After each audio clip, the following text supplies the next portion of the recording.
As a trainer, I provide different types of trainings. And apart from that, I'm expertise on this particular technologies, Red Hat Ansible, Ansible Engine, Ansible Tower, and Red Hat Enterprise Linux. Red Hat Enterprise Linux, I provide a training on two different bases. One is certification point of view, another one is job oriented. Then Solaris, IBM EIX, and little into, I mean, into VMware and cloud and Veritas. And apart from this, I also provide job support and certification assistance. So I have trained through online trainings. I have trained around 6,000 plus people all over the globe from different countries. Okay, and this is all about myself and my technical knowledges. Okay, and apart from this, uh, we've, like today we have assembled here. We are joined to this webinar to discuss about the Red Hat Ansible. So basically, you can take it as a demo, but we are starting the exact session today. Okay, so let me give you a detailed information about what is Ansible, from where Ansible came into an existence, and we will discuss detailedly about what really Ansible is going to provide us. Okay, why the total industry turned into, I mean, why they left the other tools and why they switched to the Ansible.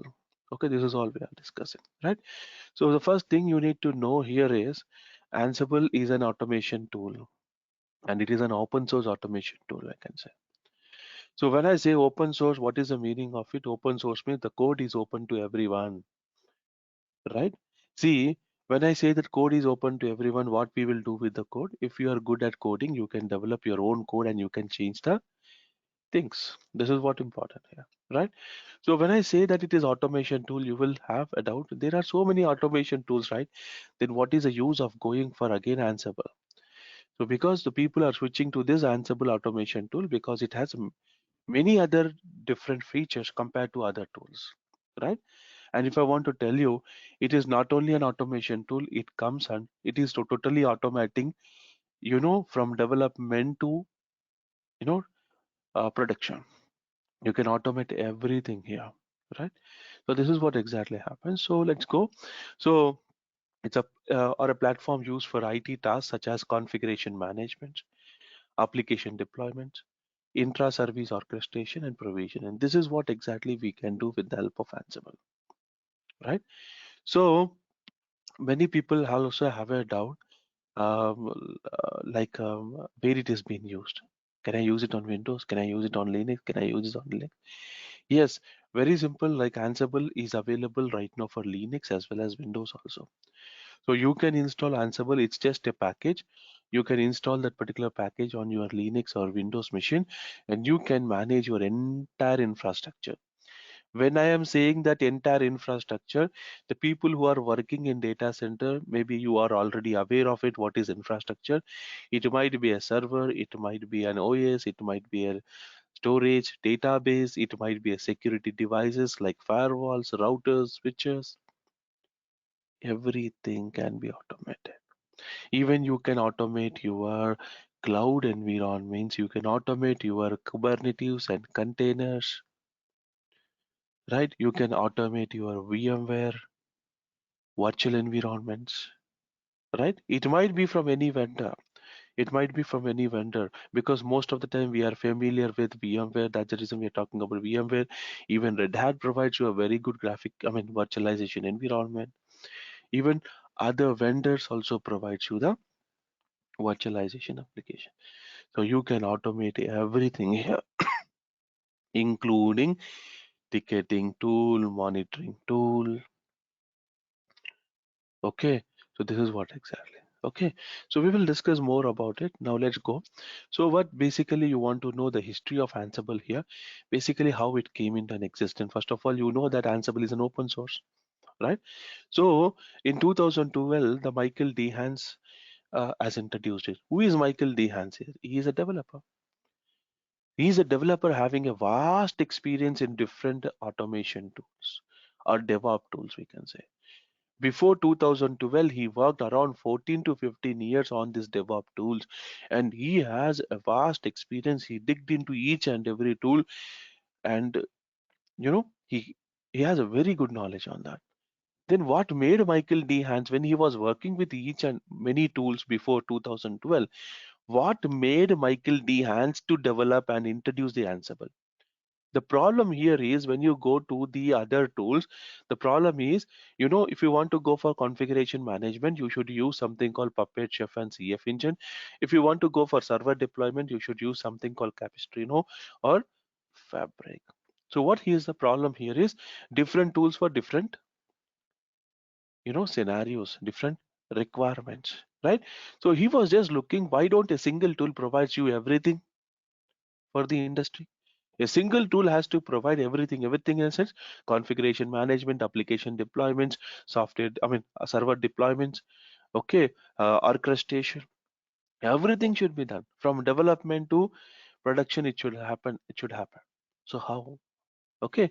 So what he did is very simple. He has, as a developer, work with configuration management and infrastructure as infrastructure orchestration in one from another for many years. And Michael found many companies were using separate tools to automate their workload. So this is what so what he did is he's decided to wrap up all these things into one single tool that is nothing but Ansible, right? You have wrapped up everything. Using Ansible, you can do everything, right? You can do CI/CD pipelines, you can do configuration management, provisioning, server deployments, orchestration, everything you can do. Okay, so this made people to change their mind and just look into the Ansible, right? Now we will see, as Ansible is an open source we are talking, right? Then how come it is Red Hat is representing this Ansible? It's a big question, right? What happened is in 2015, Red Hat has acquired the Ansible. Okay, and it is not only acquired the Ansible tool, it also acquired the Michael D. Hans and made him the head of the Ansible department. And what is the reason why the Red Hat has acquired Ansible is they want to enhance the features of Ansible and they want to take it to the next level for an enterprise level environments. So you will ask me, what is mean by enhancing? What they're enhanced? See, whatever the Ansible, the Michael D. Hans has been developed, that is called Ansible engine, right? It is a purely a command line. It is purely a command line tool, right? But what happened? Red Hat has enhanced the features of Ansible, and what they did is they have named it as a Ansible Tower, and it is purely a web-based UI. It is purely a web-based UI. Okay, and it is been developed for enterprise level companies with the environment which is running with 5,000, 10,000, 20,000, 30,000, 40, 50,000 servers. Getting it? So for such kind of environments, they have come up with this, right? So you might have a doubt, then Ansible engine doesn't support such a kind of big environment. No, it will support, but there are some differences between engine and Java. We will discuss that differences, why Red Hat has taken that decision to enhance the features of Ansible and why they introduced Tupper. We will discuss within a 2 minutes, right? So I'll just give you the information. Now we will discuss why Ansible is, right. So when I just talk about why Ansible is, let me get you directly into the documentation here. So see here, when I'm just talking about the Ansible here, first of all, let me give you the information. Okay, so what is Ansible here? So basically we discussed this. So Ansible is an open source tool. This is what exactly we discussed. And Ansible is simple. Why it is simple? You know, very simple question here. Why Ansible is simple means, okay, take a small example. I'll give you a small example here. Take a small example. You many people write a script, right? We're writing a script. So when you're writing a script, there are different types of scripts we have, scripting languages we have, or we can say different types of shell we have. We have a bash shell, we have a bourne shell, okay, we have a K shell, we have a C shell, right? So using whatever the shell you write a script, using that shell only you will try to run it. Yes or no? This is what happens, right? So at the same time, when it comes to Ansible, whenever you want to write a playbook inside the Ansible, we call it as a playbook. Remember that the code, the script that you're going to write it, that is called playbook, right? So whatever the playbook that you're going to write, basically these playbooks are written written based on YAML language. You know what is YAML? YAML is one data structure language. YAML is an data structure language. Remember that. Okay, like we have something called, we have a Python, we have a JSON. The same way we also have a YAML, right? So we are going to use something called YAML and to write a playbook. Yeah, and YAML is very user friendly coding language, we can say. Like how do we write a text into a file? In the same way we can use a YAML to write a playbook. So that is the reason, Ansible playbooks provide a human readable automation, and this means that the playbooks are automation tools that are also easy for humans to read. Okay, and comprehension of changing, no special coding skills are required to write them. So you will say that, so you will ask me the doubt, you're saying that YAML is a separate, I mean, different coding language. Then you're saying that it is no coding skill is required. Yes, you can just learn in another 10 minutes and you can write in another 5 minutes code, right? You should only know how to write a code. You should know some basic rules about YAML, that is sufficient to write a code, right? And playbook executions task in order, and so whatever the task we have inside the playbook, that is going to execute in order, in serial format, one after one, one after one, one after one. And the simplicity of the playbook design makes them usable by the every team. So why it is being used by every team? Take an example. I'm trying to write a code for installing MariaDB on system A, right? So when I'm trying to run this particular playbook on my system A, the host name will change, username will change, password will change, maybe the location of the installation may change, the location of the database may change, the database credentials may change, right? Yes or no? Okay, then when I want to put the same thing in a server B, okay, which is in the other team, is definitely the machine name, other credential will change, right? So you can reuse. Okay, this can be used, but some necessary configurations need to be changed. Okay, and which allows the people new to the Ansible get productivity quickly. Okay, and next is Ansible is powerful.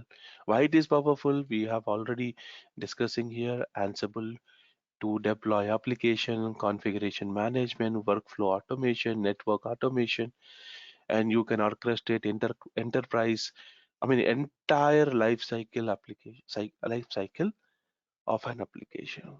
So this is the thing. And the next advantage here is Ansible is agentless. So this is very important thing, because most of the time when you go to Ansible, right, it has one caption: Ansible is powerful and agentless. People says that Ansible is powerful and agentless. So Ansible is powerful, we know it. Why? Because you can do all these things. But what is agentless? I'll give you an example, right? So very simple here. When I'm talking about agentless, let me give you an example about the Puppet, right? Because most of the time, like people might be using this, what we say, Puppet. Okay, so if you don't use also not a problem. I'll give you a small example here. So take an example. This is, we take an example about Puppet. Take an example. This is a Puppet server. Assume that, and this is Puppet. This is called Puppet client. Puppet client, right? So basically, Puppet server is a machine where we have already installed the, you know, Puppet, right? So how a client is been recognized here is very simple, because you're going to install an agent on this particular machine. This is an agent. We're going to put something called Puppet agent here, right? And remember, Puppet is, okay, pull mode. It is a pull mode. Pull mode means the agent is going to pull all the configuration from the Puppet server. So you will say that there is nothing special, boss. The most of the industrial tools are server and client only. Without agent, it doesn't work. You're getting my point. Without agents, It doesn't work. There is nothing special in it. Yes, you're right. Okay, but see, I'll tell you what is a drawback here. Take an example for your environment. You have purchased a 100 machines license, assume that, and you have deployed the 100 machines, and what you did is, after a few days, after a few months, you want to add another 10 machines to an existing environment. So what is the requirement here is very simple. Initially you want to add it as a test, but later on you want to make it into production. This is what exactly. So basically, because we purchase it as a 100 license machine and you want to add another 10 machines, then definitely you need to talk to your management.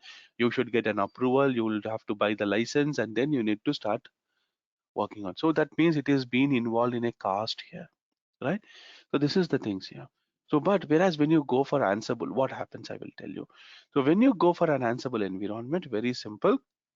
Okay, this is something called Ansible server. We call it as a control node. Okay, and this is something called a managed node, right? And what I do is very simple. It has a network.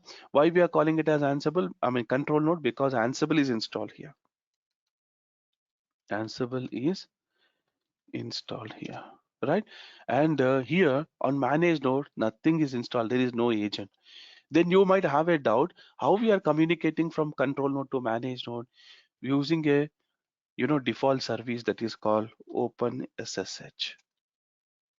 SSH, we use SSH, but we are going to use SSH based on the key based authentication, right? You know what is key based authentication? SSH works on two ways. One is password authentication, another one is key based authentication. You're getting my point? One is password authentication, another one is key based authentication. You're getting it? So here we are going to give you a clear information that we are going to use something called key based authentication, right? And one more important thing is the control node to manage node. It is purely a push mode. It is purely a push mode. Remember, push mode in a sense, we try to write a playbooks on the control node and we try to push it up from control to manage node. You're getting it? The major advantage here is, okay, if you want to, the same scenario you take, you have purchased a license for 100 machines and you're using it. Later on, you want to add 10 or 20 machines without any approvals, without any commercial. You can add initially and you can use it. And after your testing is done, if you want to put it in a production, then you need to buy a license. Otherwise, not required. You can simply remove it without informing your management.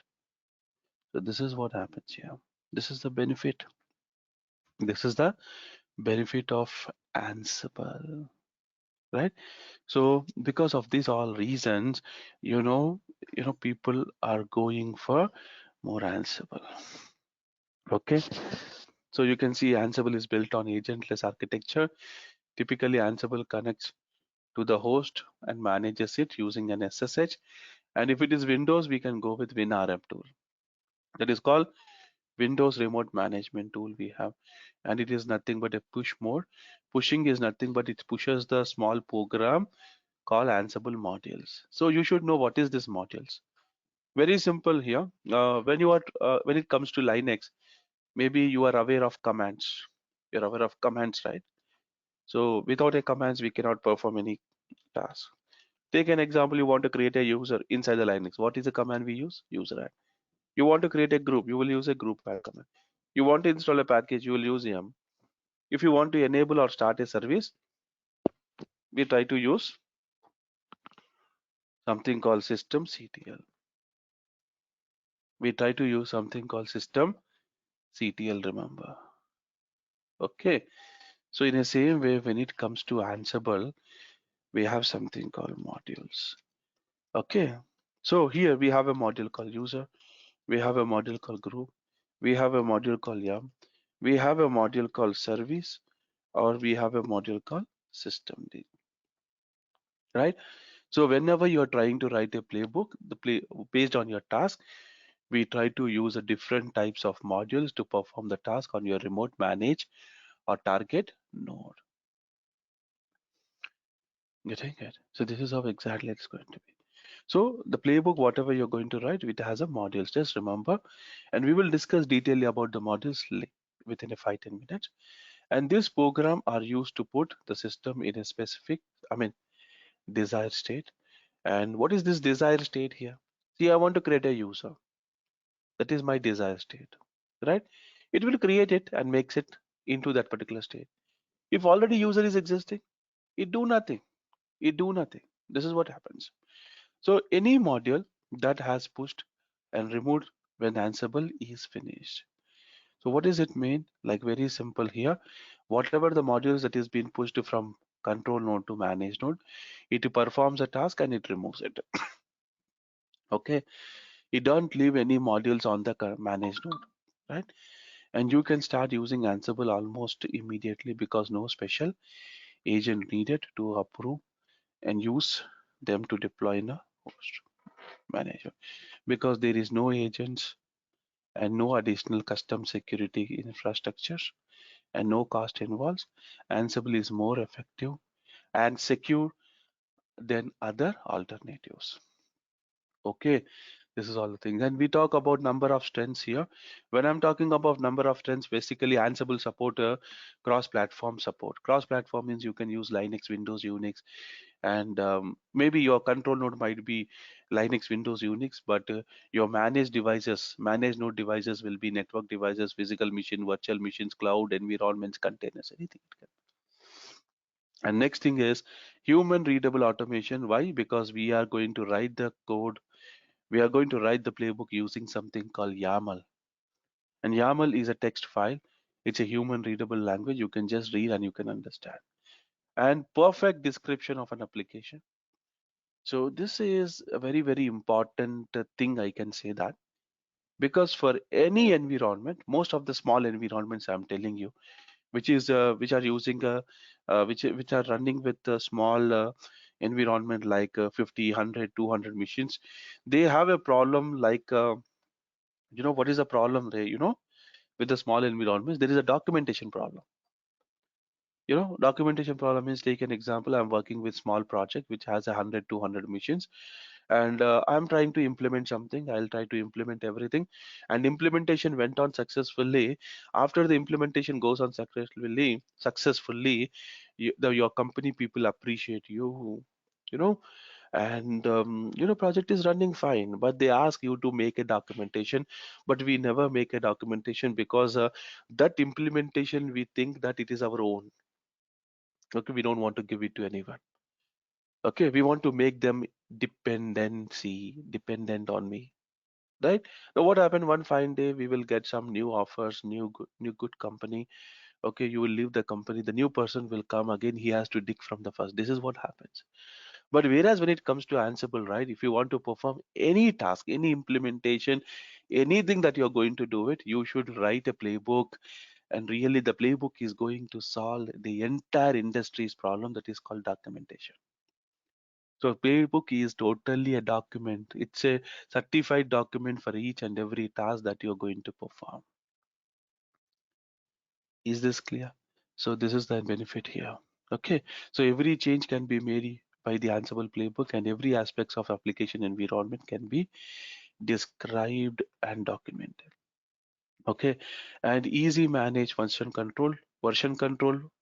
Basically, this is for developers. Most of the time, developers see, they write code and they send it to the testers and they test it. I mean, if there is some bug and there is some error, they revert back the code. Again, we try to fix. Okay, the version control is being taken care. I mean, we can also perform. I mean, that comes under CI/CD pipeline. So even that can be done using Ansible, and it supports dynamic inventories. You should know what is inventory first of all. Okay, inventory is nothing but the list of target host. Okay, or list of machines that you're going to target. Okay, so basically we have a two types of inventories here. One is static inventory, another one is dynamic inventory, right? So I'll ask you one question here. Most of your people, I think you are aware of it. We have a two well-known services which are used in industry. I mean, we talk about inside the Linux and Unix especially. You're aware of this host, etc host file, right? And you are aware of DNS. What is the difference here? etc host file is a single static file. You'll try to update what? IP address and host name of the machines where you want to communicate with that particular host with host name, right?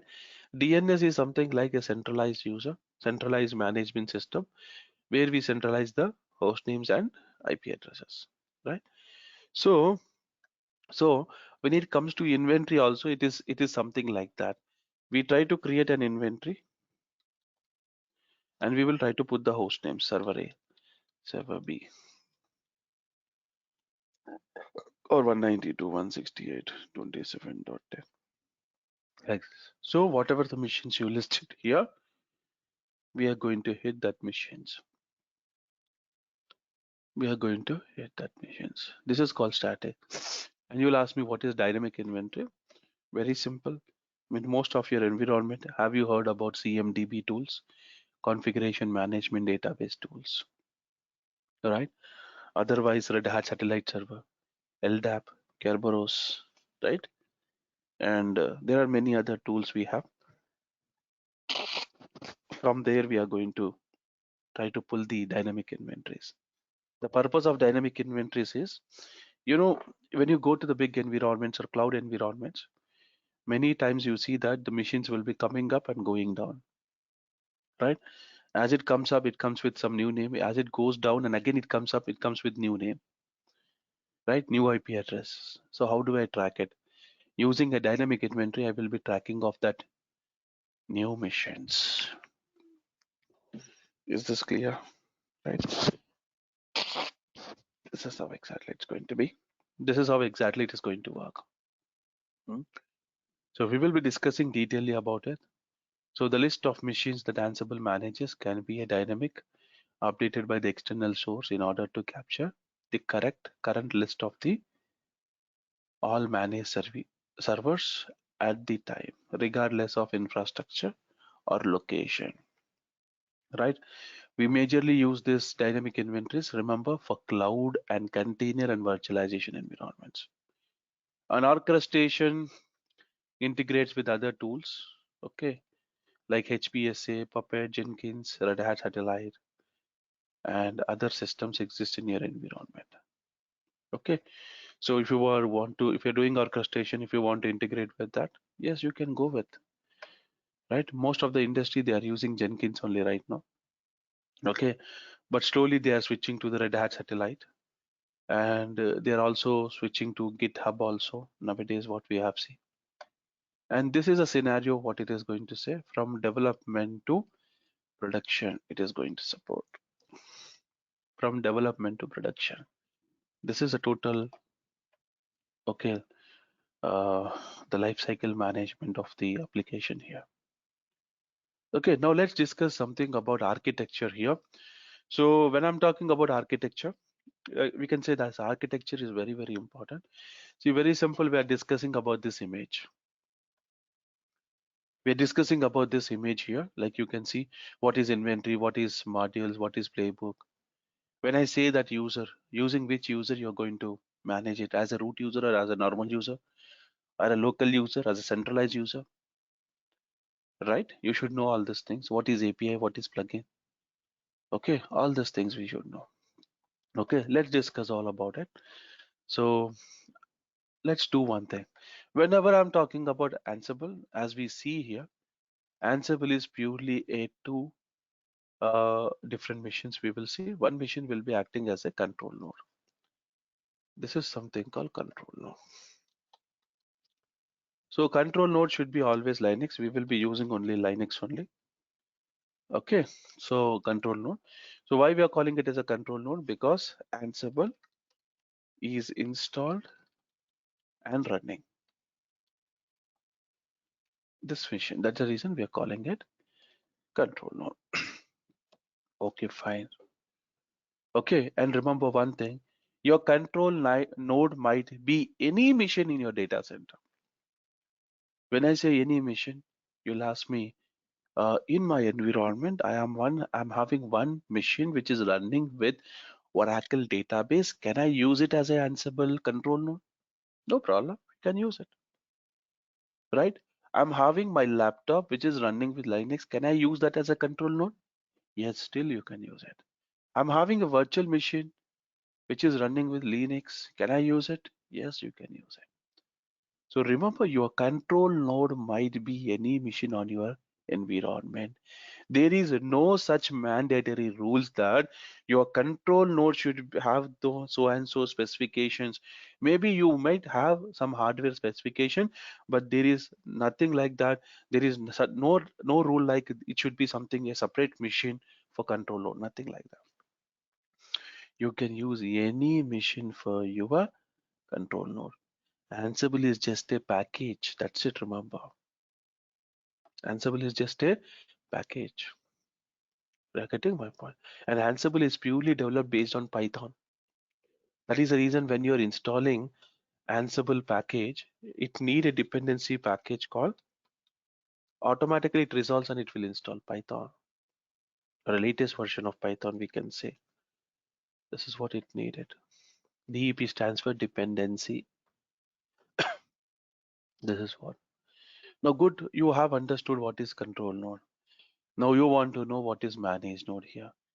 Manage node is nothing but a machine which you want to target or a machine name which is in your inventory. This is my target node. I want to configure some users here. I want to configure a web server or I want to configure database server, right? And when I'm talking about manage node, right now it might be a Linux or sometimes it might be a Ubuntu. It might be a Windows.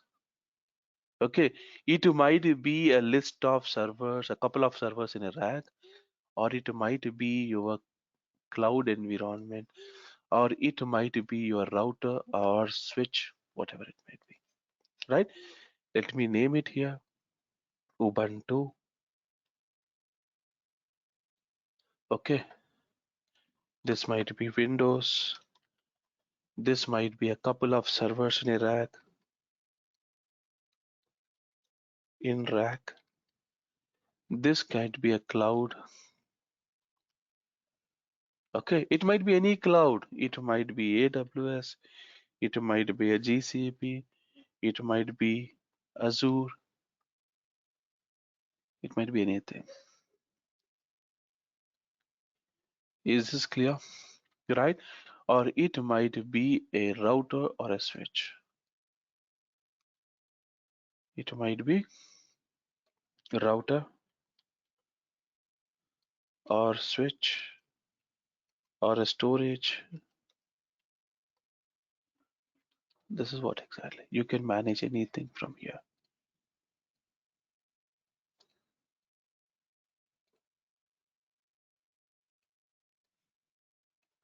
So this is what exactly we can going to do. This is something called managed node. So all these machines informations will be there.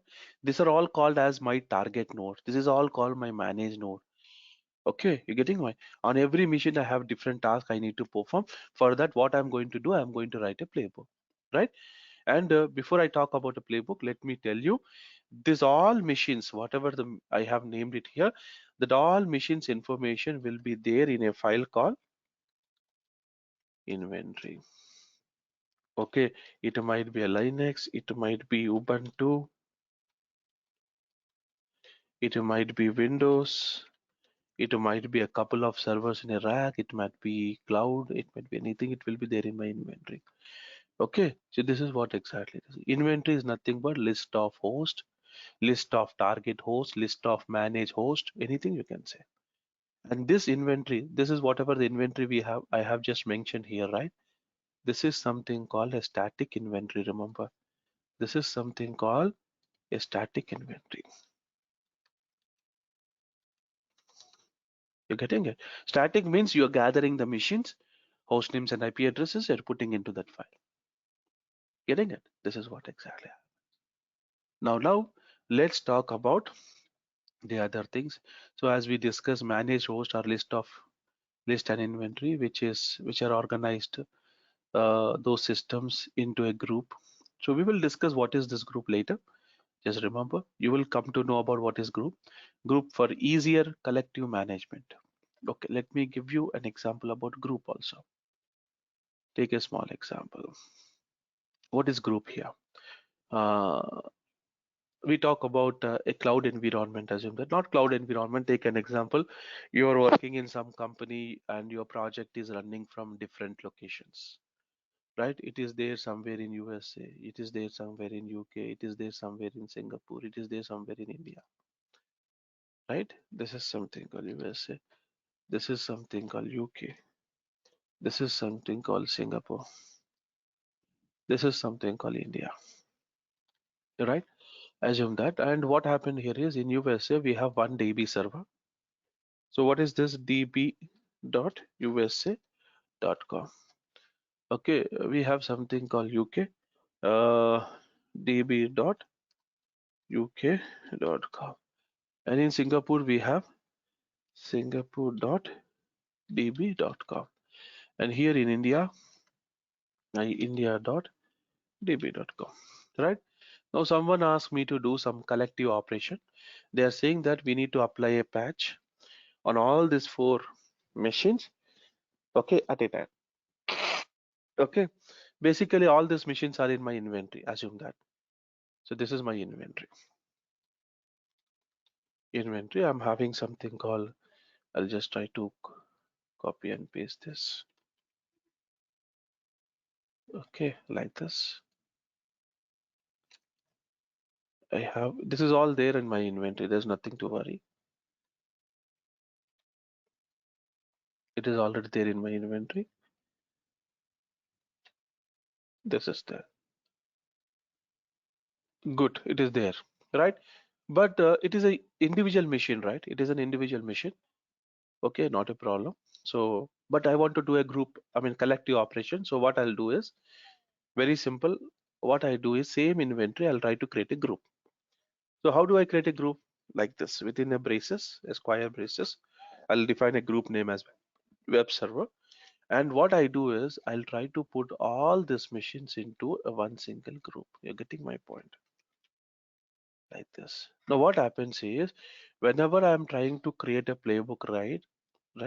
Whenever I'm trying to create a playbook, I'll tell you, okay, there is one parameter with the name called host. Here in the place of host, instead of putting db.usa.com, what I'll do is I'll just try to put something called web server. Then when I put a web server, this looks into the inventory web server and it is going to hit all these machines at a time, right? So this is something called group, we will say. Okay, and the inventory can be defined in a static file or dynamic, determined by a script that gets information from external source. And instead of writing a complex script, Ansible users create a high-level place and to ensure that host or a group of hosts are in particular state, and a play performs a series task. So it is good. Play performs a series of tasks on a host in order to specified by the play.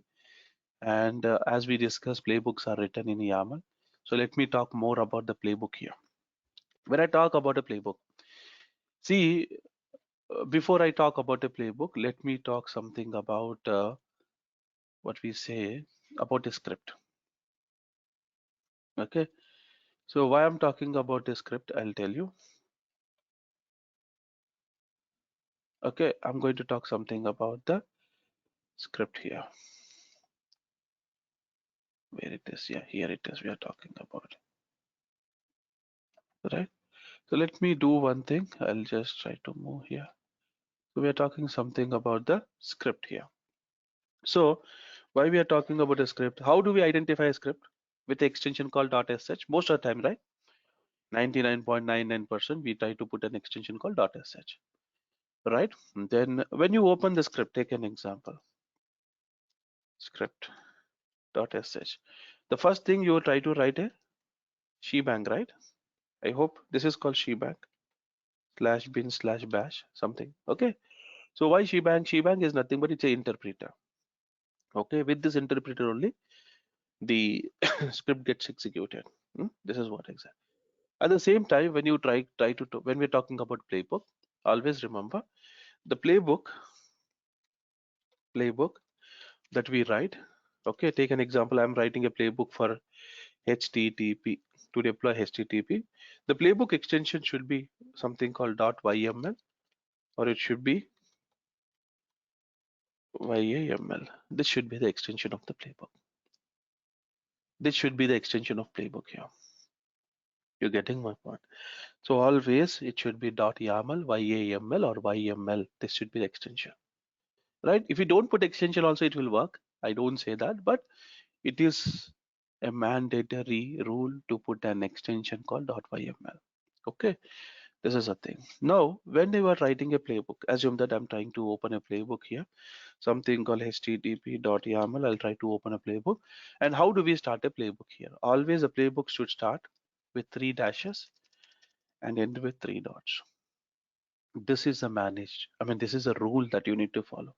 Even if it is don't end with dots, not a problem. But the starting should be start with 3 dashes as per the YAML, right? And inside this, what you will do is we will try to create a play. Below the play, we have a task. Below the task, we have something called modules. Below the modules, we have something called arguments. This is what exactly.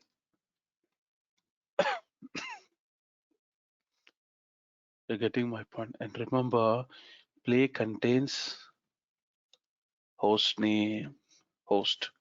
Host is nothing but the machine you want to target. I want to target a machine called A. And task contains module. Which module? I want to install a package. The module is M. I want to start a service. The module is service. I want to create a file. Module is file. This is how exactly it will be. Let me show you some practically. What I do is this is my control node. Let me power on this.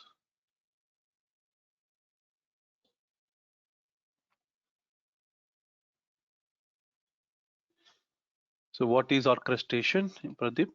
Orchestration is nothing but it is a continuous workflow. There is a lot of difference between automation and orchestration. Automation means one or two tasks you're going to automate, and orchestration is nothing but it is a continuous workflow.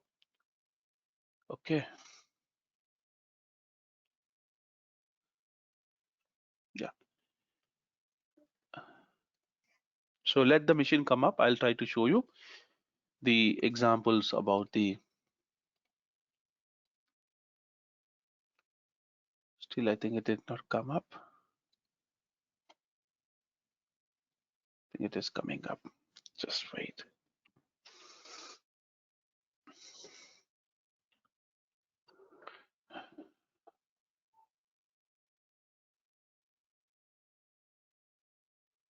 Hmm.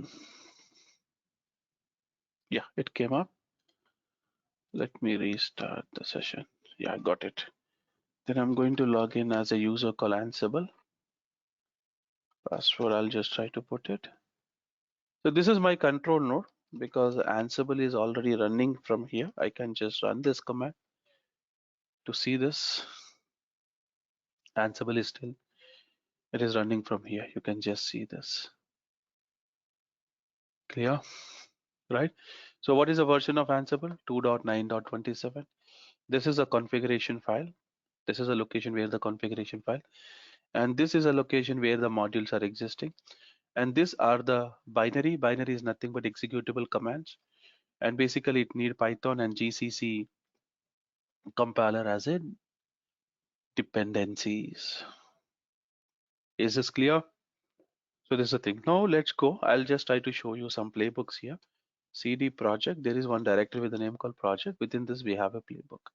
I'll just try to open. This is a playbook. Okay. See, I have started using 3 dashes. And ending, I told you right, ending is not mandatory. And this is something called play. And these are something called tasks. And each task represents one module only. Each task represents only one module, remember. Each module represents only one task. You cannot use two modules in one task, not possible. One module, one task. And this is something called arguments. What we are doing using this module, I want to install HTTP package. I'm using yum and the package name, and state present is nothing but install. Absent means remove. Latest means update. This is what happens. So you'll ask me how you will know all these things. Like, inside the Linux we have command man pages, right? For every module also we have a documentation here. How do we read that documentation? Ansible hyphen doc followed by yum. This is the way how do we read a documentation for yum module. Can you see this? This is how exactly. This is how exactly it's going to be. So by reading this all arguments, by reading these examples, see, examples are also written in a YAML. Can you see that? Examples are also written in YAML. This is what exactly happens. Clear? So this is what exactly. Okay. So I hope you understood how to write a playbook. So this is the way how we are going to write a playbook. Okay. Now good. And your playbook is written based on YAML. Always your playbook extension should be .yaml or .yaml, and the playbook should start with 3 dashes. This is what. Done. So I hope you understood about the playbook and each module. We are talking about a module. I also already discussed about module. Okay, inside the Linux, how the commands are there, same way the modules we have.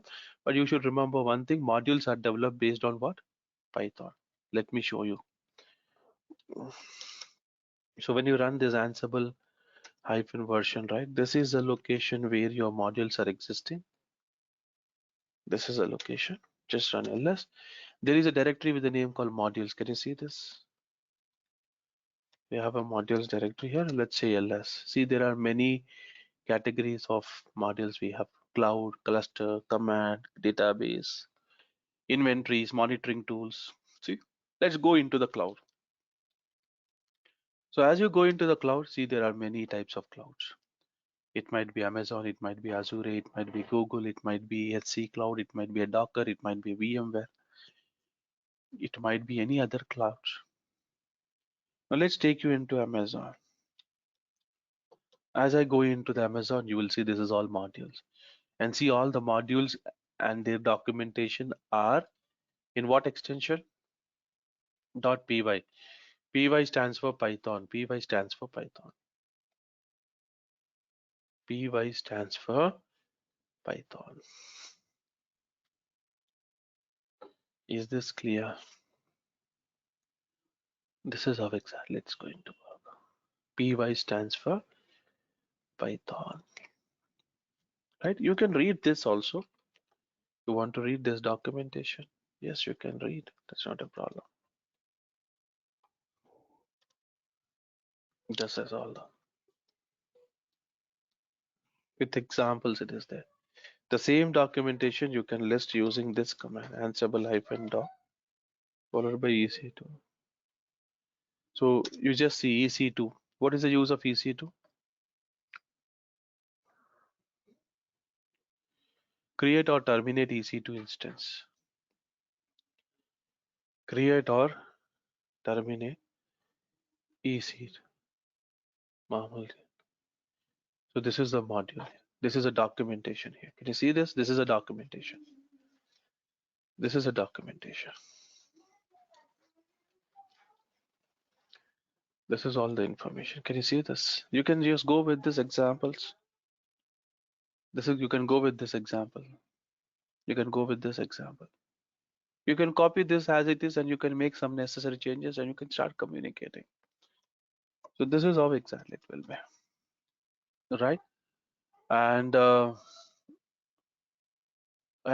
remember one thing, apart from Python and PowerShell, it also supports JSON also. That is very important. You should just know it.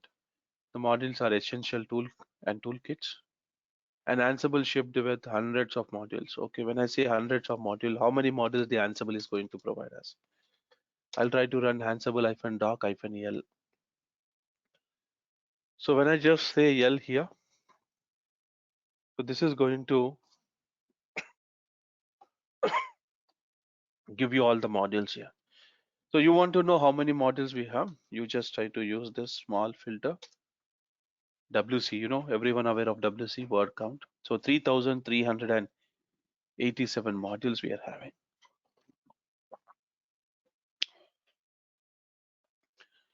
3,387 modules we are having. Clear? Any doubts here?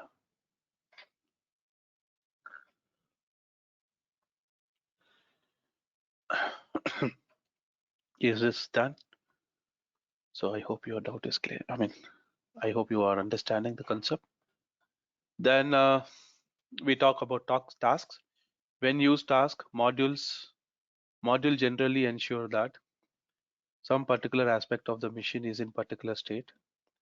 For example, you want to check whether the file is existing or it has a particular permission and content is there or not. You want to check. You can use a module for that and you can check that. Okay.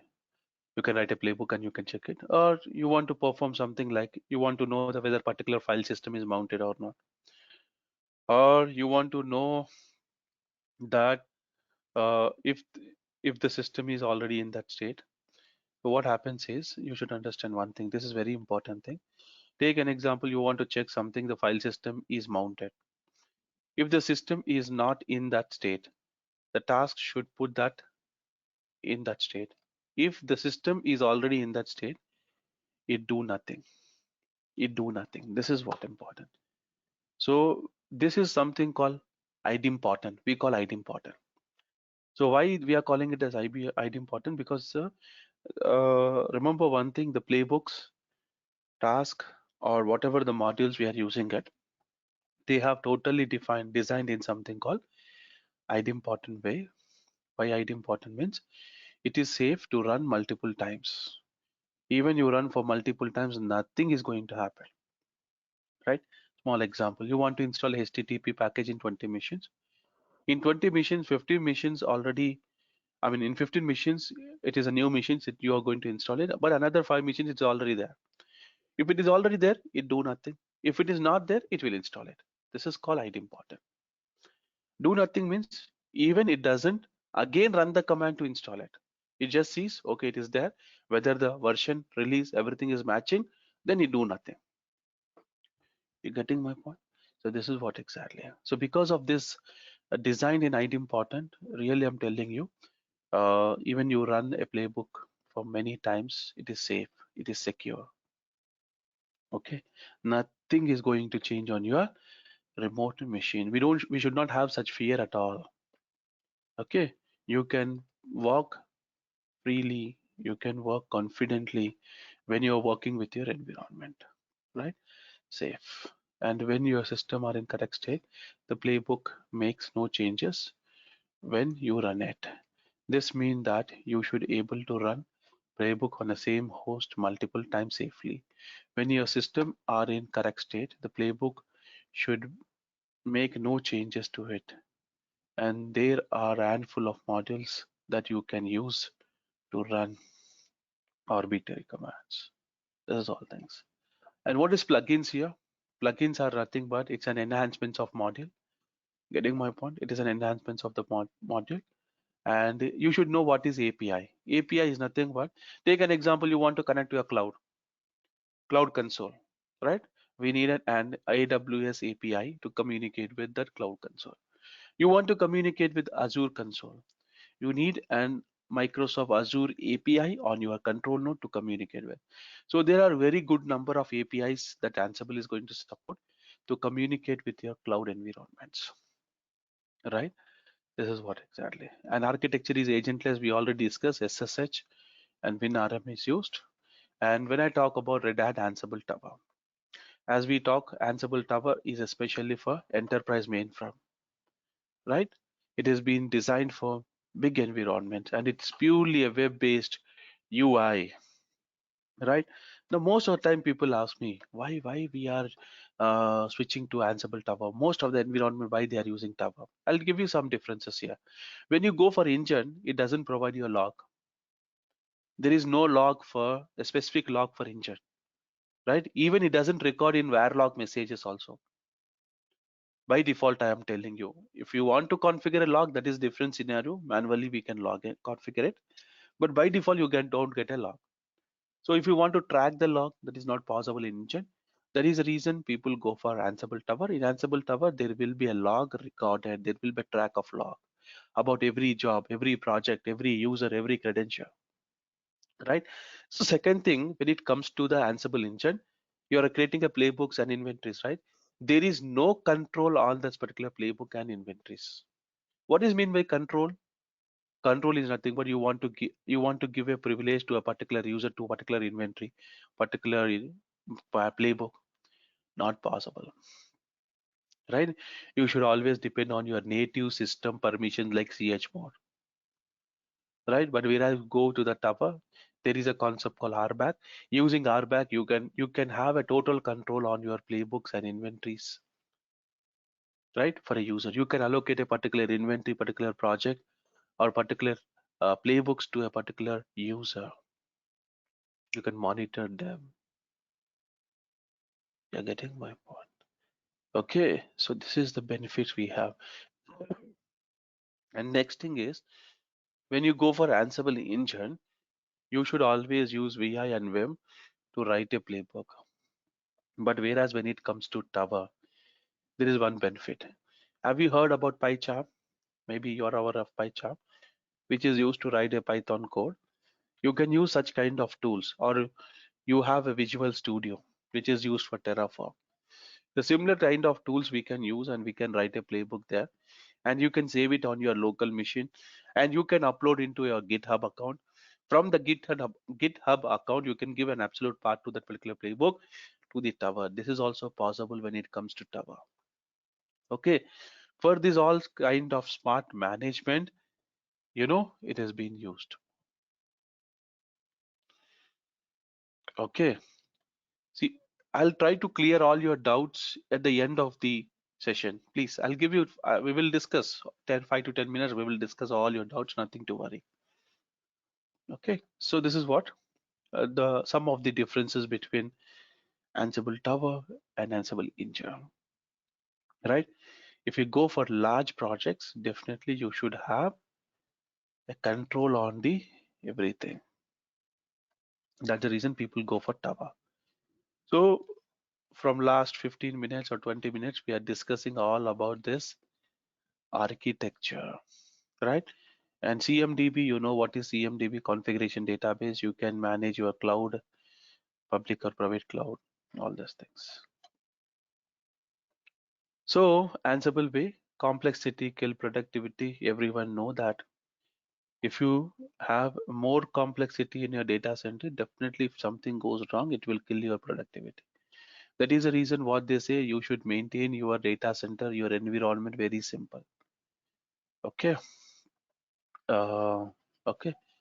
So this is what, and optimize readability, because as we discussed YAML, we are going to use YAML as code as a playbook, and it is user friendly language. And think declaratively.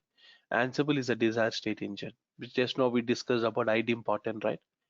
So that will consider the Ansible as a desired state engine. Okay. So desired state engine means if you want to perform some task, if your machine target machine in a particular desired state, it is already in that state, it do nothing. If it is not there, it will try to put it into that desired state. Okay, then we talk about use cases here. So when it comes to the use cases, like Ansible can be used as a configuration management. Okay, centralizing the configuration file management and deploying is a common use case for Ansible. And how many power users are first introduced to the Ansible automation platform? Okay, application deployments, we can say. You can deploy the application, you can work on the entire application lifecycle from development to production. Provisioning is nothing but you can create a virtual machine, you can install OS, and you can configure it. And remember, Ansible can be used at bare metal and non-bare metal also. You know what is bare metal? Directly you got once bare metal server, you can connect, you can install, and you can configure. All these things it has been supported. Okay, and you can also use CI/CD pipelines for the entire life cycle management. Okay, so basically, when you go 4 5 years back, we used to use Jenkins more for the CI/CD pipelines with Ansible, but nowadays people are using GitHub. People are using GitHub.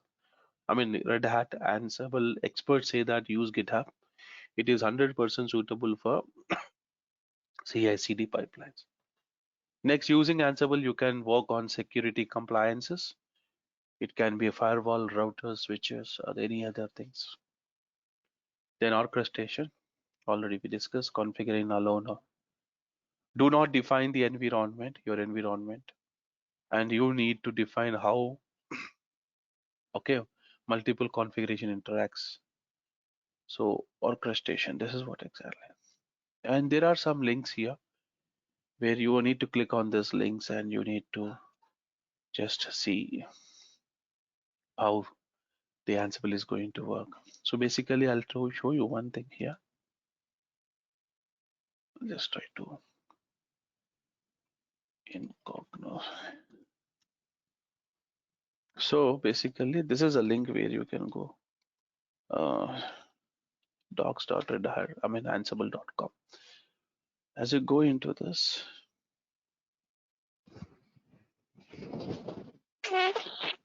so you can see there is something called community documentation.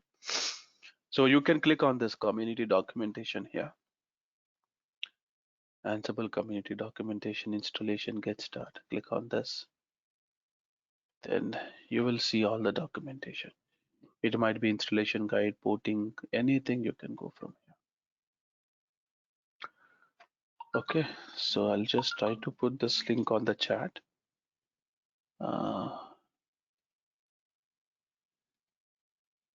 Where is the chat? Okay, fine.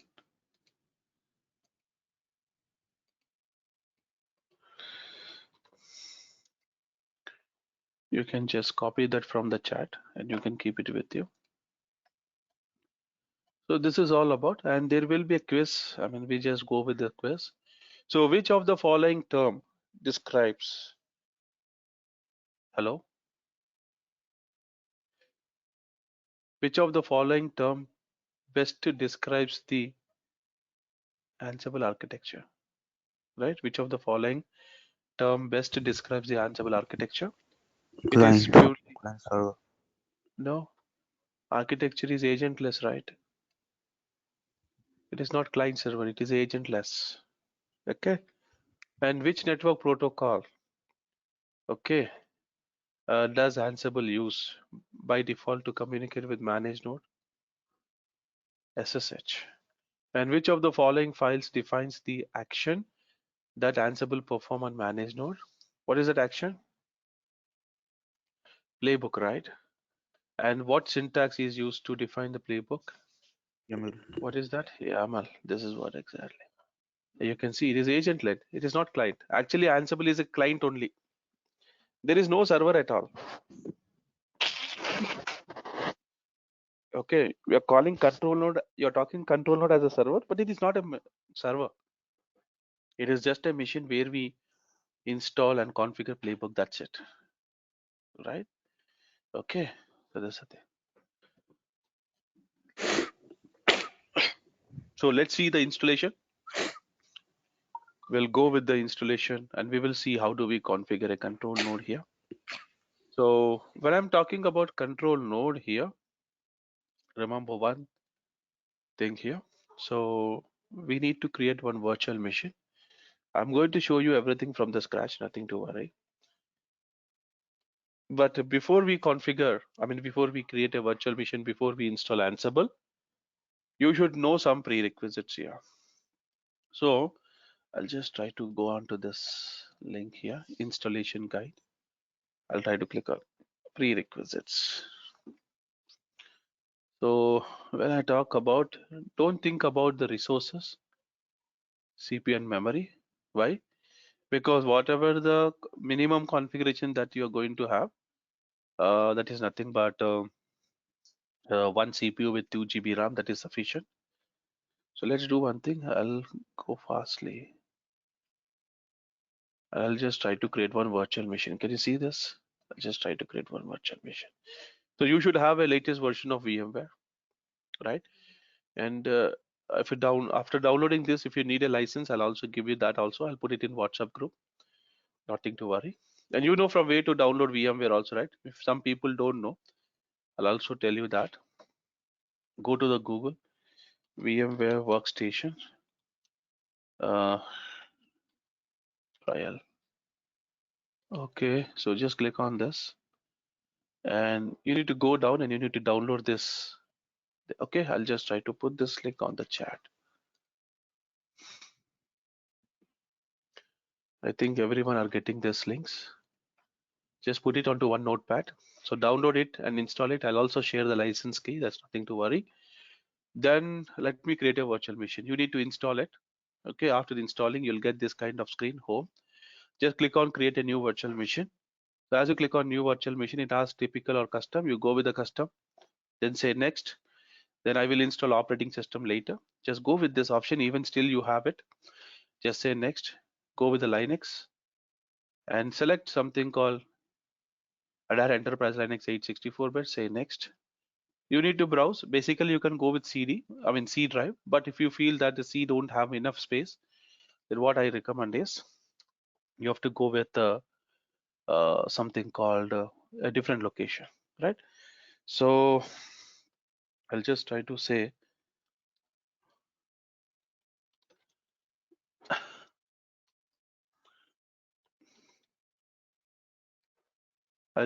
for understanding, I'm just creating this directory, nothing to worry.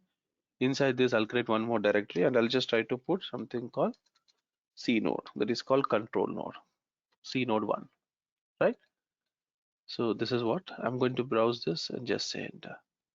I'll also put this C node 1, C node 1 hyphen uh,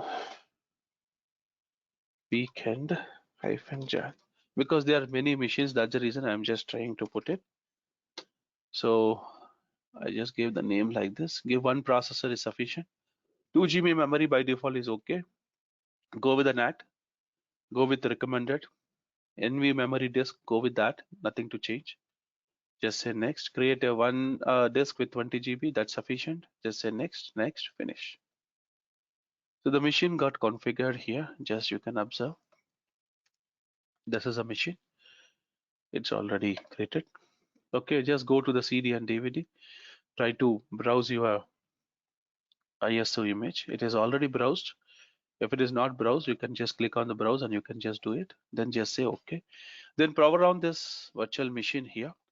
So as we power on this virtual machine, just see I'm going with the installation. Very simple. It's a default installation. Nothing you're not going to customize anything here. Okay. So what I'll do, I'll try to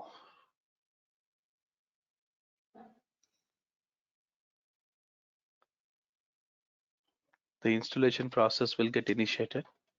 But make sure that your laptop has minimum 4 GB to 8 GB RAM. If it is more than 8 GB, that is well, because you can create more than one managed node. One managed node will be Linux, one managed node will be Ubuntu, one managed node will be Windows. Yeah, this is the way how you are going to work.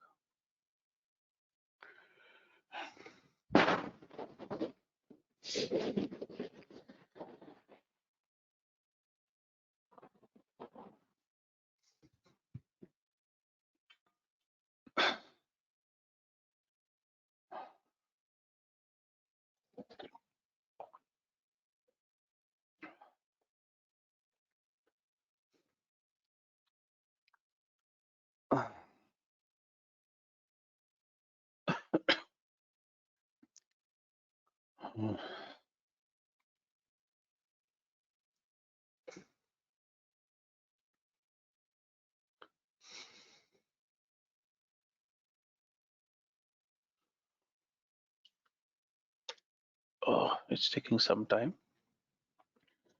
Maybe it might be a reason because it is slow. Maybe this machine is also running.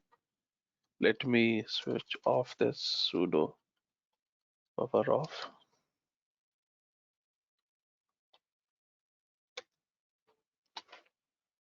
This might be one reason. So see, it has come to the installer. Just select based on your location. You need to try to select the keyboard layout and the language. Then just click on continue. As you click on the continue here, uh, then you need to set the date and time based on your location, right? So based on your location, you need to select. Then you just click on, we are installing operating system from the local media, remember. Do not register with Red Hat. If you have a registration, you can do it. That's not a problem. And software selection, you need to click on software selection. You go with minimal. Okay, this is very mandatory because the performance will be high if you have less resources. If you have good resources, then you can go with server with GUI only. Installation destination, this is a disk, 20 GB disk. It is a NV memory disk. We are going with auto partitioning. Just select done it. Then click on network and host. Try to enable your network interface. You will get a dynamic IP here. Just click on, you should make a static IP. If you have dynamic also not a problem, but recommended is static. So after go to the general, select this and go to IP version 4. It is dynamic automatic, DHCP automatic. Change this to manual. Click on add, then put the IP address 192.168.27. Okay, this is a series dot what I'm using it. Okay, you put gateway and DNS also 192.168.27.2. And same thing I'm going to put it here 192.168.27.2. Then click on save, right? Then what I do is I'll just go with the host name here, something called cnode1 dot example.com. I'm just trying to put like this. Okay, you can just put cnode at one also, that is sufficient.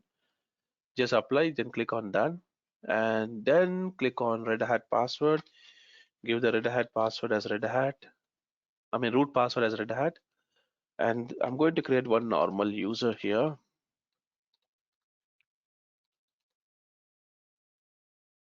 Then click on begin installation. It might take only 5 to 6 minutes to get it installed. Let the installation go on. Still that I'll give you the prerequisites here. So when I talk about prerequisites here, very simple. Mm, Assume that you're configuring a control node here. This is my control node. Okay, for installing control node, first is create a virtual machine. One, create a VM. Create a VM with default. No specific configuration, default configuration. That's it. No specific configuration. And install VM with RHEL 8.x. It might be any version, 8.1, 8.2, 8 up to 8.5, anything. Okay, let me put it 8.5. Okay, then after this, and while installing, remember it should be static IP and host name. This is mandatory. Then afterwards, then after the installation is done, so you log in, right, using putty tool. You will try to log in, putty tool, login remotely. After logging remotely, what you will do first thing, because we want to install Ansible on it, right? First go to etc host file, update IP address 192.168.27.201, followed by c node1 dot example.com and c node1. This is what I'm going to put it. Update etc host file, remember. Okay, so after updating etc host file, what I'll do is very simple. The second point here, configure local repo, local or HTTP. But in future, when we start working with it, I'll show you how to configure HTTP. Configure local repo using, okay, using a ISO image. Okay, ISO image. You need to use this command /dev/sr0/mnt to mount your image on your menti. Then third thing is configure EPEL repo. You know what is EPL repo? Extra packages for enterprise Linux. You will ask me why you're trying to register, why you're configuring EPL here. Because remember one thing, Ansible software can be downloaded from two sites. One is from Red Hat, one from EPL. So if you want to download from Red Hat, you need to do one thing. You need to get registered with Red Hat and download it and use it. If you say that I don't want to register, go with EPL. Okay. Third thing. And fourth thing is install. The fourth point is install Ansible packages, right? With the dependencies. Okay. It will install yum install Ansible. It will try to install for you. This is what we need to do on a control node. This is not over. This is only installation, but there is a lot of things to be configured. We will also see about the configuration also. Okay. Now let me talk about control node, I mean manage node. Assume that this is my manage node. Let me enable it. This is a control node. This is a manage node. Now when we talk about a manage node, even manage node also will be a Linux machine. Remember? Okay. Okay. You can create a machine, you can clone an existing machine also, nothing will happen. It will work. So what is the prerequisites here? What we need to do, right? So same thing here also. Let me show you. After you create a virtual machine, then these are all things we need to do there also.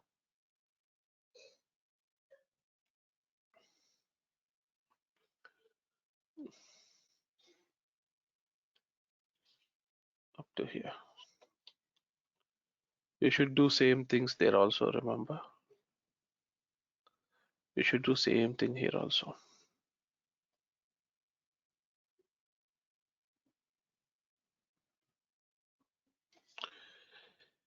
Is this clear?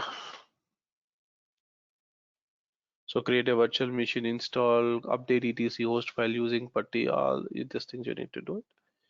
Then after this, what you will do is install Python on the manage node.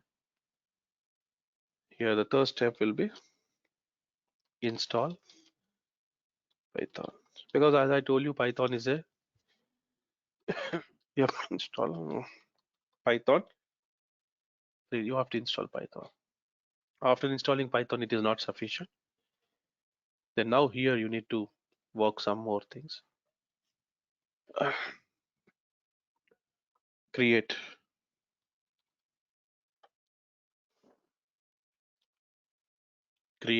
a normal user. So how do we create user add?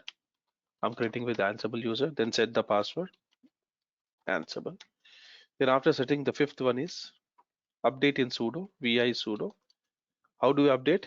Ansible all okay is equals to, within this braces you need to say no passwd colon, then you need to say all. This is all.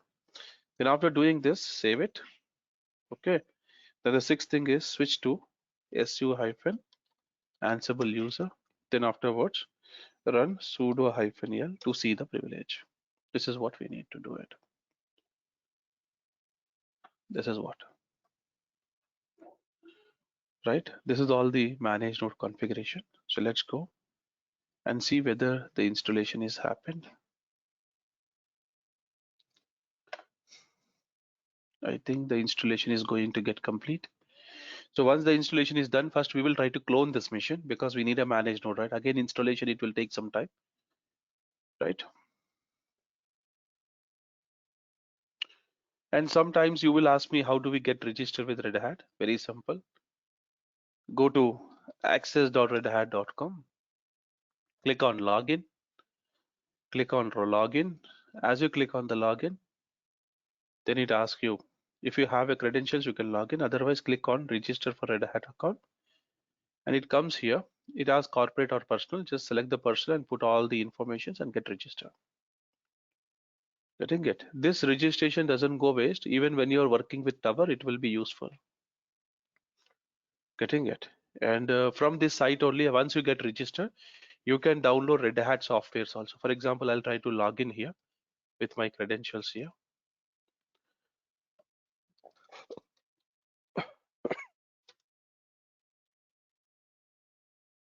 See, I'm trying to log in.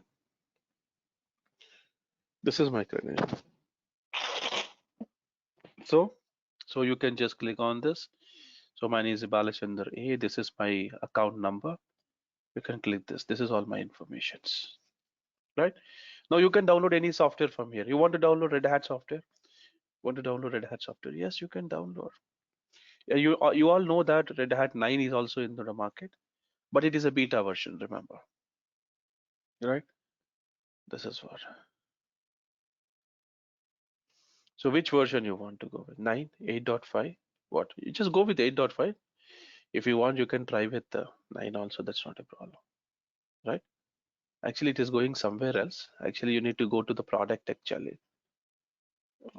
You should not go into this troubleshooting. You need to go to the product and services. It is taking somewhere else. Just wait. Product and services. Click on this. Just click on Red Hat Enterprise Linux. From here, you just click on 8.5. It takes you here. Is this clear? Right? Just try this. Register, and even you can download Ansible also. I'm not saying that you can't download it. You can download Ansible too. See automation.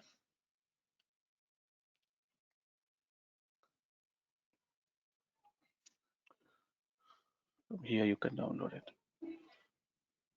I'll give you the thing. Okay. So it's very slow, boss.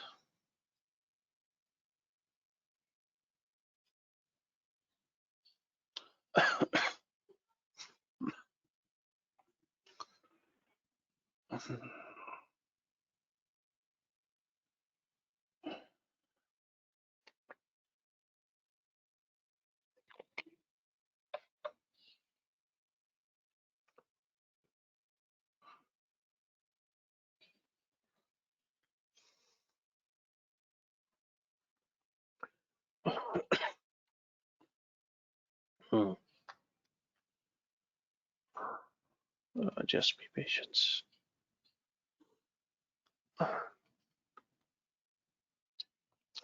So I'm just trying to reboot the machine. Just let it reboot.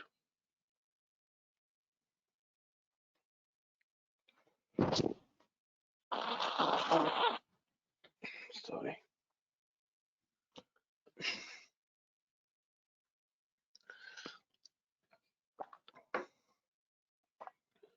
So installation successfully went on. So, but before I boot it, I'll do one thing. I'll just want to shut down this machine and I just want to clone it. You know how to clone it, right?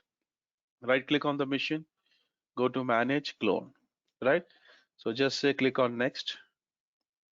Okay, it is asking you, okay, do you want to clone full or link? I want to do it link. It is asking where you want to put it. I'll go to the D drive because I'll put all my virtual machines there. So weekend, this is what I'll just try to go to and create it. Yum node that is called manage node 1. Remember, I'll just select it and remember yum node 1. Yum node 1. Can you see this? Just say finish. The clone is successfully done. But what I do is before I switch on this machine, just see this is a you need to IP address and host name will be same, right? Let me first switch on this. First I'll switch on the manage node because I want to change the IP address and host name. That's the reason. It doesn't take much time, just 1 minute as it comes up.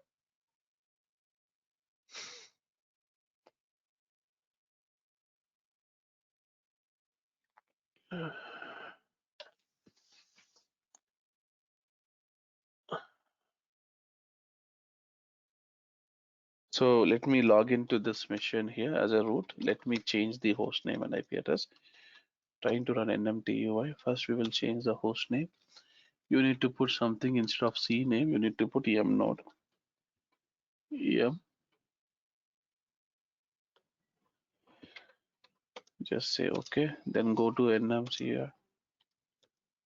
Here you need to make it. I'll make it 1 202. Because if you don't make these changes and if you start two machines at a time, there will be a clash. So you know that very well. Let me reboot. It comes up. Then let me power on the control node. Then as I power on the control node, let me take this machine onto the putty.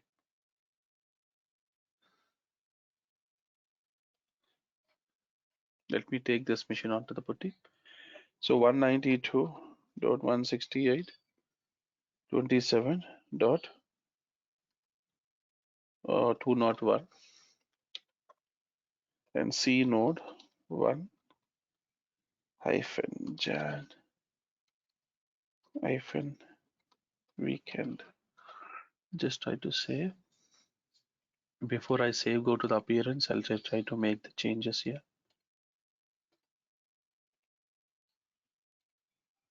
Save and open. Actually, it did not come up, I think.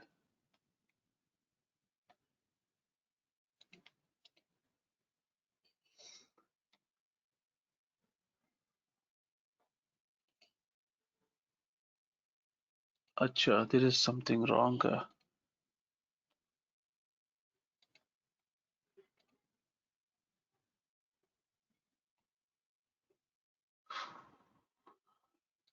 It's a colon, huh? Dot actually. Yeah, now it is coming. Sorry. So login as a root here. First update etc host file via etc host. Open this file as we discussed. You know what is IP address of this machine? 192.168.27.201. C node 1 dot example dot com followed by C node 1. Save this. Actually, we need to update the manage node information also. Later we will update. Otherwise, we can update it. That's up to you. Okay. Then you need to configure your yum repository. In order to configure yum repository, go to the virtual machine. Make sure that your DVD-ROM is connected. Just mount your DVD-ROM /dev/sr0/mnt. Then try to, what is this mnt? It's your ISO image which we mounted here. And you know that from Red Hat 8 onwards, we have two different repositories. One is base OS, which is a core operating system, and AppStream is nothing but extra packages for your operating system. Clear?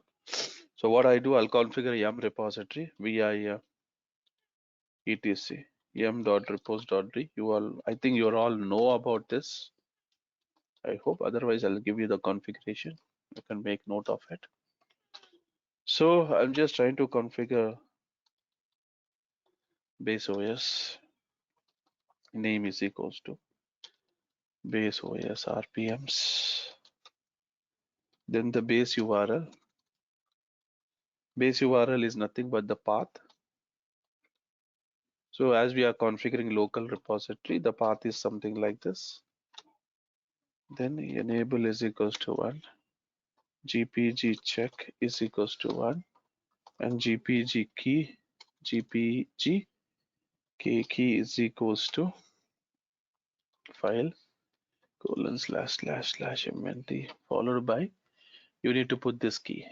This is called GPG key.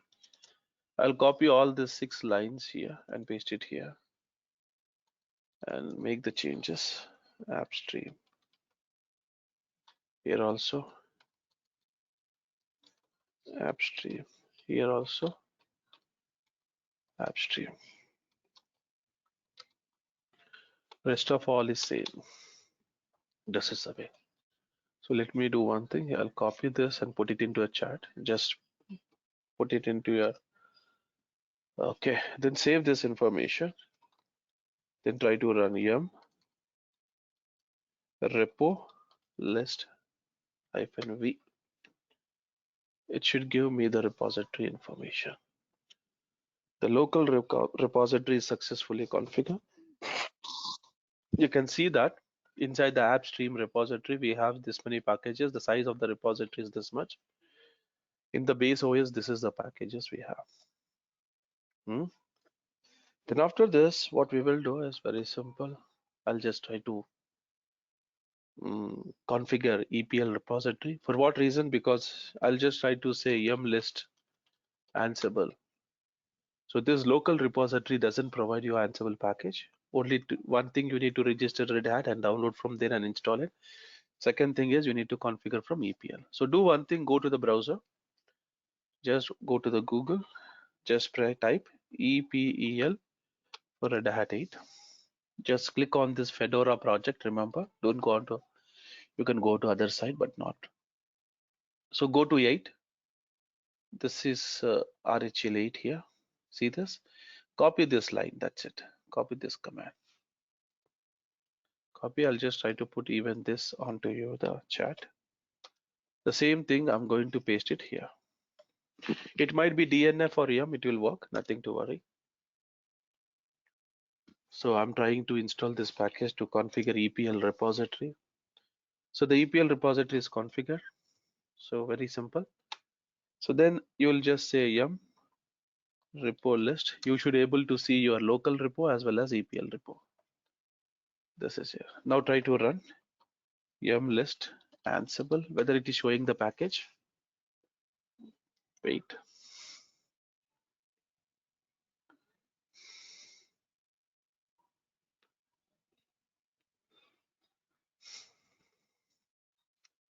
See, installing Ansible is very simple, but if you want to configure with control node, manage node also, you want to make a proper communication, then you need to follow all these steps. So Ansible package is there inside which repository? Inside the EPL repository. Now let's install. So yum install Ansible, just type enter. The installation going on. See, before installing Ansible, this is the all Python. I said that this is all dependencies. Just confirm with yes. It might ask you for the licensing. Accept the license key from Fedora. Then wait.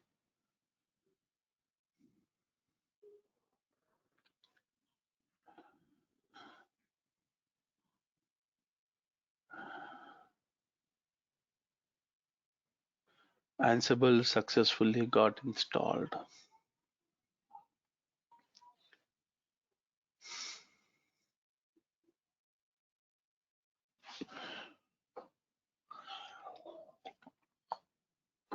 Ansible is successfully installed. Can you see that?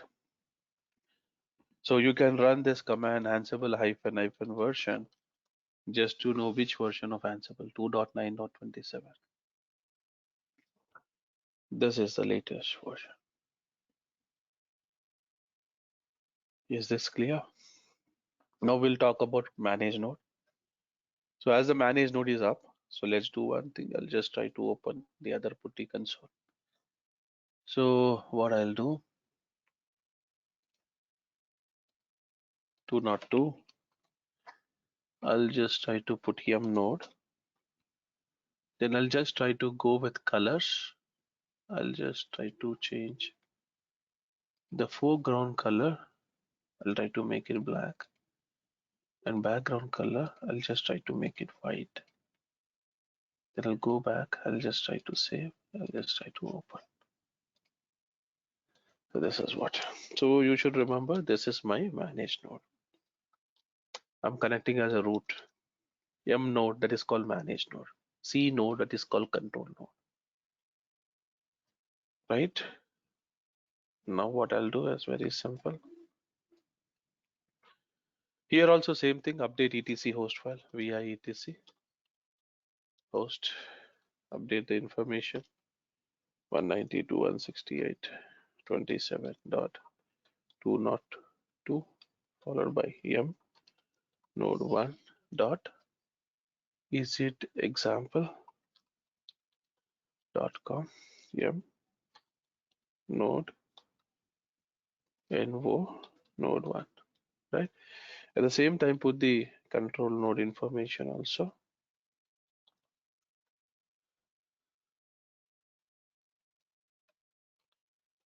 C node. Put this information, then configure yum repository. So I'll just go on to the control node, etc yum dot repository local dot. I'll copy this as it is and put it here. But before that, mount cd-rom, then vi etc yum dot repository local dot repo. Then try to make it. Save this information. Then try to say yum repo list. We should able to see the repo. There's some problem it is saying.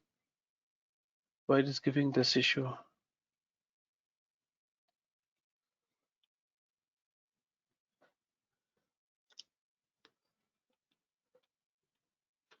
Acha, base URL did not get copied. Sorry.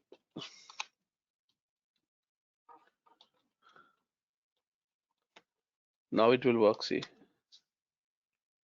So it is working fine. I'll just try to work on the things. Now let us install the Python. So yum install followed by Python 3.6. Install it. Just see this, the installation process is going on. Just confirm with yes. Yes, yes, that's it.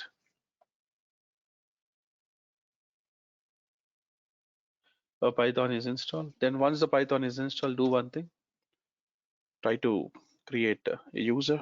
So user add Ansible. So passwd Ansible. Set the password. Then vi sudo. Don't forget, because when you are performing some admin user task, right, you're going to take a sudo privileges. That is the reason. Yyp. Then remove this root and make it Ansible. But make sure that it should be no password. Copy this thing. Then after this, do one thing. Just switch to the Ansible user and just say sudo -l. Without any password, it gives you the privileges. Now, that's it. This is all about the manage node configuration. But now the manage node is successfully configured, right? Now you want to see how we communicate. Remember one thing. See, from here, I'm telling you, from here, create a normal user. You should do same thing on the manage node too. This is very important.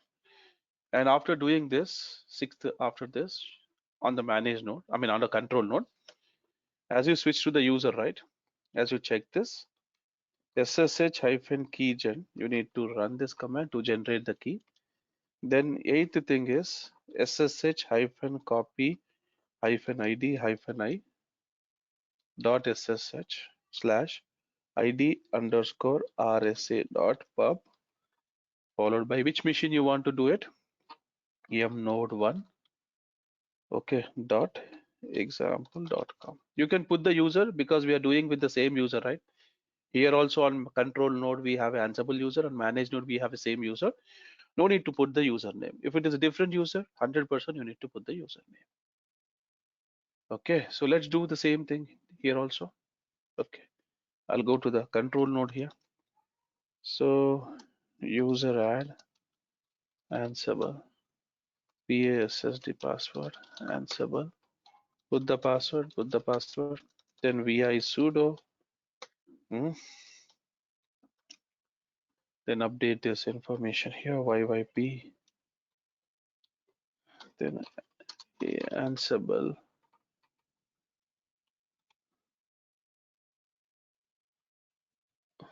right? I'll just try to save this information. Then switch to Ansible user, then sudo -l, and after this ssh-key keygen. I hope you're all aware of it. So then SSH hyphen, but before we copy this, do one thing. You need to update the host name in the control node. We did not update it. That will be a problem. Okay, anyhow, we have a sudo, right? etc host. What is the problem?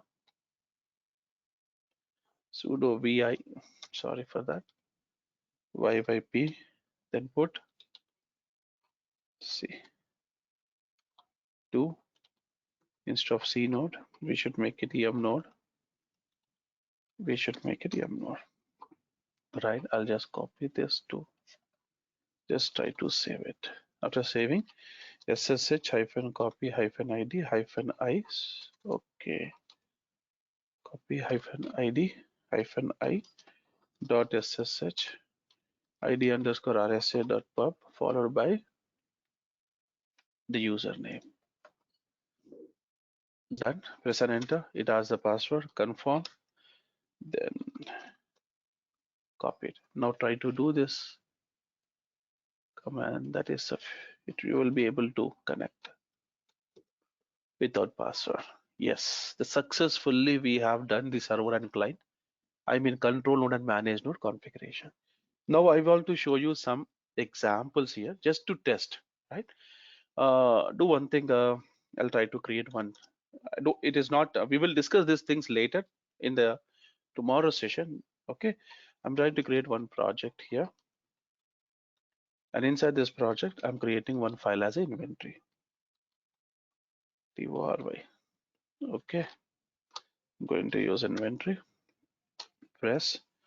I will put something called manage node dot lab dot example dot com. Then what is IP address of manage node here? So 192. You can put host name or anything you can put.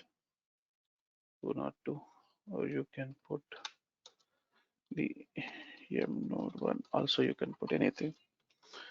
So now I just want to show you. I'll try to run some haddock commands just to make you confirm that yes, we are able to communicate.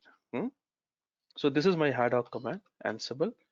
I want to perform this task to the em node one to lab.com. Sorry, example.com. Okay, then what I want to do, hyphen m module is ping. Using an Ansible module, I want to ping the remote machine. Hyphen I inventory. Because inside that inventory only, right, host name is there. Is it successfully happening? If you say ping, it is giving a reply with pong.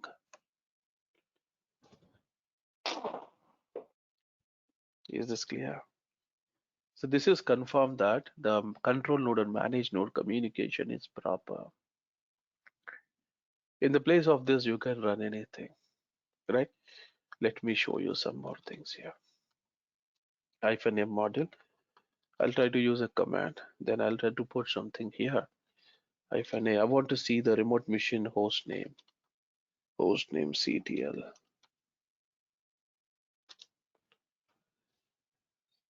Yeah, are you getting it? What is a remote machine?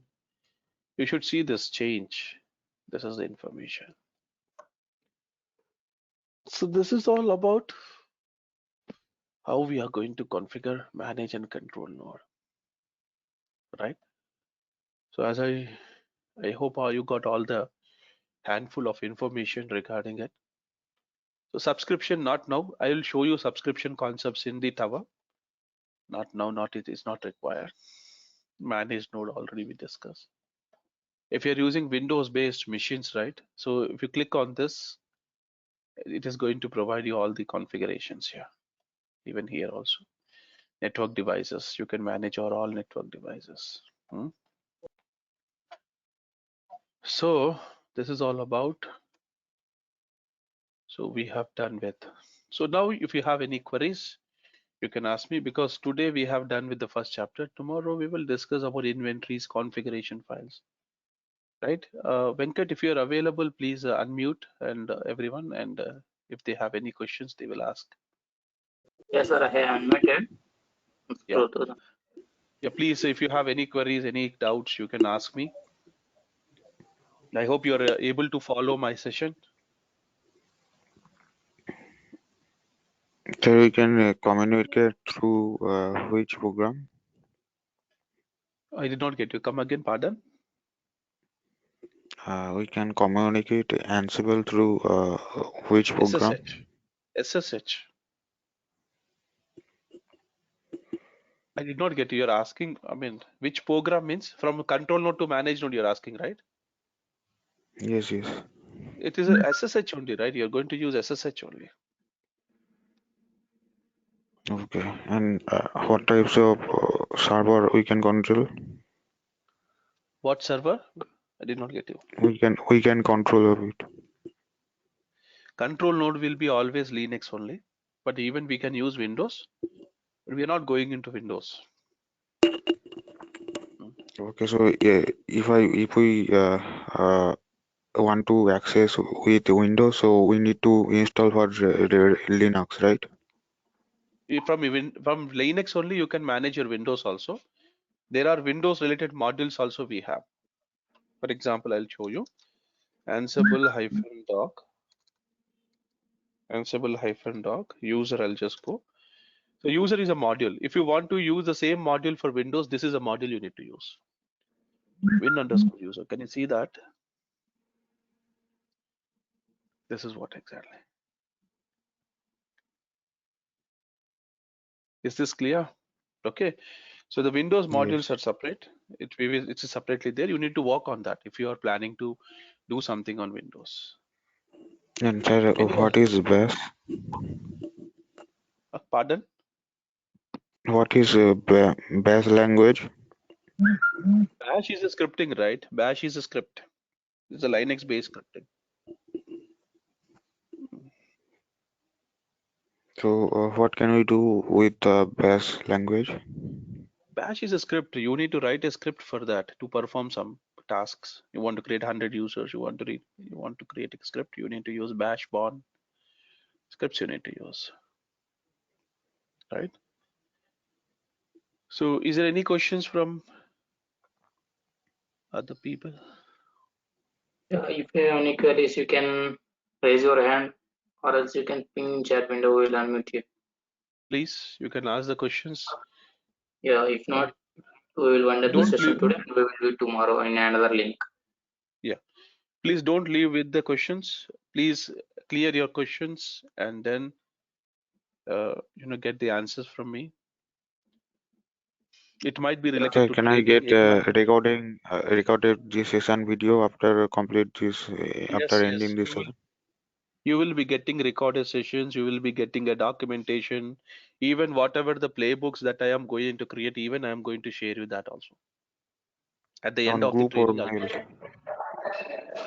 You're going to get it through a Google Drive, or I will put it in a WhatsApp group so that everyone can access. Okay, please share on WhatsApp group or email. Yes. Yeah. We will share it. That's not a problem. yeah. Any So, other? okay, sir. Yeah. There are some Yeah, questions here. tomorrow So we I have can leave same now. session at this time. Yes, Go ahead, go ahead. Zamir, tell me, what is your question? You can unmute, right? Jamirullah, sir, you can unmute yourself, sir.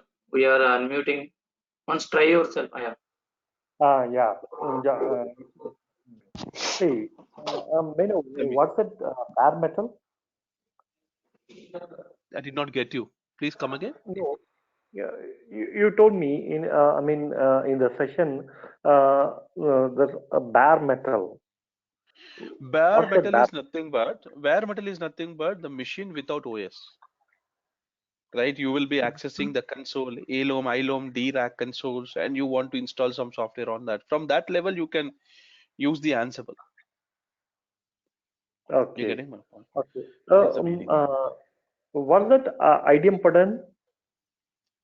ID important is something like this. See, take an example. I'll take an example. You want to update a kernel on 100 machines, right? But when you just create a playbook and you are trying to update a kernel, right? Maybe due to some other scenarios, maybe in that 100 servers, 4 or 5 machines, it's already updated, right? Okay. So Okay. our requirement is to update the kernel to some new version. Okay, on 100 machines, you will hit it. You'll create a playbook and you will hit that particular 100 missions, and it goes to the 100 missions one by one, one by one, one by one. Wherever the kernel is not yet updated, it will update it. Wherever it is updated, it do nothing. That is called idempot. That is called idempot. You're getting it? You're getting clear? Okay. This is what Yeah, happens. yeah, Okay. yeah. So because your playbook, your modules, everything is been in idempotent way. Okay, it is designed in idempotent.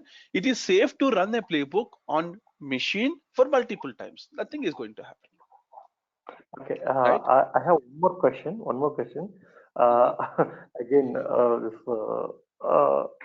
See, what is the difference between Ansible Tower and Ansible? Ansible Ansible engine. Engine. Yeah. Yeah. So basically, Ansible engine doesn't give you any logs. I'm just giving you some important. There are many differences we have. First, when we talk about logs, Ansible engine doesn't provide you a log. Okay, Ansible engine, Ansible Tower provides you a detailed log. And the Ansible engine doesn't have any control on the playbooks and inventories for the users. But when you go for Ansible uh, Tower using RBACs, you can control it, right? You can give access to a particular user on particular inventory, particular playbook, particular role, particular project. Yes, it is possible, right? Okay. And when it comes to engine, basically you should use something called VIVM to write a playbooks, because you will be working on Linux. But whereas when it comes to Tower, because you will be accessing Tower through the browser, and on your Windows machine you can use the tools like PyCharm or Visual Studio. You can write your playbooks there, and you can save it on your machine, and you can upload to the what we say GitHub, and you can from the Tower you can call that particular playbooks and you can execute it, right? Even of course from engine also you can do, but a lot of things involves in it, so it is not that easy. That's the reason we are not doing it. Okay, so these are some of the differences, and because web-based UI gives you a good view, a single console will give you everything. Like for example, I will show you. I'm also having that Tower machine with me. I'll just try to show you that. Let me power on this. It takes just 2 minutes. So you're going to take the this one, I mean, daily batches The, also yes, all the batches I'm going to train. I'm going to take care. for I this did not Ansible get you. Yeah, this is a for this. weekend batch. Yeah, yeah, I'm going to handle. The entire course will be handled by me only. No, for this day-to-day classes for this Ansible, you're Day, going. Yeah. yes, day Okay. to day also we will do it, but right now we don't have a plan. Maybe in after 1 2 weeks we will plan for daily sessions also. Yes, Because I have already said that. And when starting the session means presently we are going with the weekend batch. After starting this batch, we are planning to start a weekdays batch in which Monday to Friday it will be daily 1 hour. I'm Mm. just inquiring about this the uh, the, The regular I mean, batches. We want to go this with regular weekdays batches. batches. So Balachandra, Then you're going to handle, right? Yes, yes, I'm going to handle it. Right, right, right.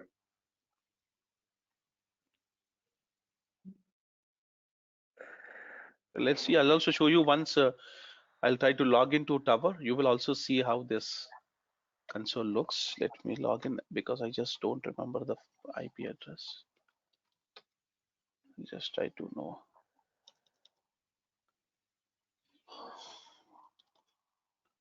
So it is 135. Let me go to the browser. 192.168.27.135. Sir, is this IP address browse only incognito mode only? No, it's not like that. I'll just separately use incognito because other things I opened it, right? That's the reason I'm just going separately like this. You can open in any browser. Normal Chrome also you can open. Firefox. You can go with Microsoft Edge. No, it will come up with all. So right, maybe it is taking some time. Okay, but still I'll try to show you because it has to bring up all the databases in the backend.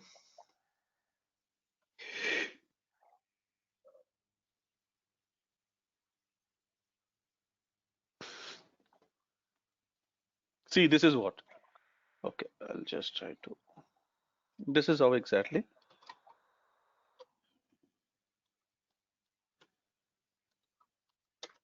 Right, I'll just try to log in.